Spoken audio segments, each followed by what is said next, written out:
तापर केवल एसपी आ कलेक्टर को परिवर्तन कले परिवर्तन किसी हो न था परिवर्तन हवा गले निज चिंताधारा परिवर्तन को करिया पड़ी था तेणुक यह एक सल्यूशन नुह एक लोक मान मुंडर ये राग को क्रोध को शांत करने आपड़ जो चक्रांत कर हे तो ताहा भी सफल हेनी कहीं जिते मंजा आपणकर भूल को बुझी ना आपणकर अहंकार छाड़ी ना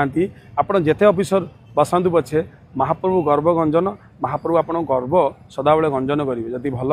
महाप्रभु प्रति श्रद्धा अच्छी महाप्रभु प्रति विश्वास अच्छी तो आपण जो डिंगुरा पिटुंट ए वर्ष रथ हवा पूर्वर आपण जो डिंगुरा पिटुंट आम ए वर्ष शृंखलित भाव में इतिहास सृष्टि करूँ से गर्व अहंकार केबे भी करंतु नहीं। आज को प्राय ठीक वर्ष तले महाप्रभु बड़वाड़ सात चारमालपुर खसी ठीक वर्षे आज के दिन वर्षे समय महाप्रभु आपन को देते सुधरीवाईका किंतु आपण महाप्रभुर इंगित भी बुझीपारे ना तापर शेष संकेत आपन को देते रथयात्रा दिन महाप्रभुर रथ आगू न गड़ी तथापि भी आपण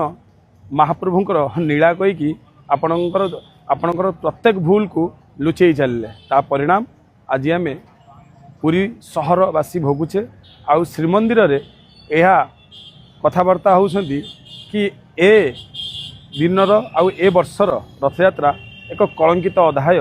इतिहास रे लिखिगला ठीक कहते मुख्यमंत्री ए वर्ष रथयात्रा इतिहास रे रचिबो 35 वर्ष रथयात्रा रे मु केबे भी देखिनी महाप्रभुंकर सम्मुख भागरे रथ उपरे महाप्रभुंकर पालिया सेवक हूँ कि अन्य सेवक हूँ तलू को गढ़ा जीवार मु केबे भी देखी नहीं परिचालन कमिटी जो मेंबर्स अच्छा महंत माने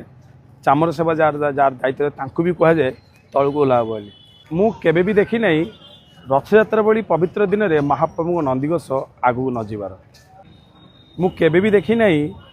महाप्रभुंर जन्मस्थली श्रीगुंडीचा मंदिर सामने दला चकटा हवा लोक त्राही त्राही डाकुंट से पुलिस माने मुँह आड़ पलाउंट यहाँ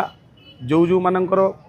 लोक मरी मानकर स्टेटमेंट शुणिकी मुझे कथा आपण मानू कहूँ मो मनरू कहूँ इंद्रद्युम्न राजा जिते महाप्रभु को दर्शन करने को आसी था से संध्या हो जाए सूर्य अस्त हो जाए नारद कहती कि रही जातु सूर्य अस्त हो रथ आगू दिंतु सी तो छत्रपति थे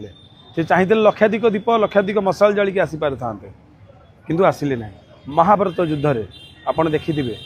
सूर्य अस्त पर रथ काम कि युद्ध रथ आगू जब गड़ेनी कि युद्ध हुएनी एते गरम एते महल गरम समय भी धर्म को केतବେଳେ भी अणदेखा करा जाय नथला धर्म को सदाल सम्मान करा जायथला आउ आपण पूर्व कथा कहनी पूर्वरु हेइथला